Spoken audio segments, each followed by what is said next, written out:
ঈদের মধ্যে আমার মামাতো ভাই বেড়াতে এসেছে আমার বাড়ি। মামাতো ভাইকে পেয়ে খুশিতে অনেক জায়গায় ঘুরলাম। ঘোরাঘুরি শেষে বাড়ি ফিরলাম। এবার মা খাবার দিল বেড়ে তাড়াতাড়ি। খাবার দেখে মামাতো ভাইয়ের মনটা হয়ে গেল খারাপ। ছোটাকে আমি জিজ্ঞেস করলাম, কি হয়েছে ভাই, মনটা কেন খারাপ? ছোট বলল, খাবার দেখে মাংস দিয়ে ভাত আমি খাবো না ভাইয়া, অন্য কিছু ব্যবস্থা করো। আমি ফোনটা হাতে দিয়ে বললাম, তুমি ফোনে ফেসবুকে একটু সময় কাটাও, আমি বাজার থেকে ডিম নিয়ে আসছি কয়েক হালি।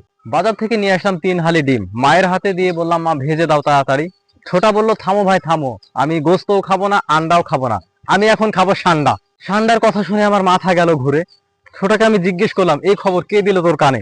ছোটা আমাকে বললো, ফেসবুকে ঢুকে দেখো, এই খবর কে না জানে।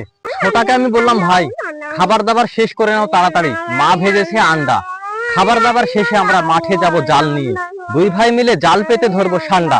ছোট ভাইয়ের জেদ থামানোর জন্য সবজির জমিতে এসে আবাদ সংরক্ষণের জন্য জমির ধার দিয়ে পাতলাম জাল। ছোট ভাইকে বললাম, ভাই চিন্তা করো না, জালে সান্ডা আটকাবে কাল। ছোট ভাই ছিল অনেক চঞ্চল, সকালবেলা ঘুম থেকে উঠে আমায় টেনে নিয়ে গেল বিলে। চলো ভাই, সান্ডা বুঝি পড়েছে জালে, তবে নিয়ে আসি তারে খুলে। ভাই মাঠে গিয়ে দেখে জাল, আমার হারিয়ে গেল তাল।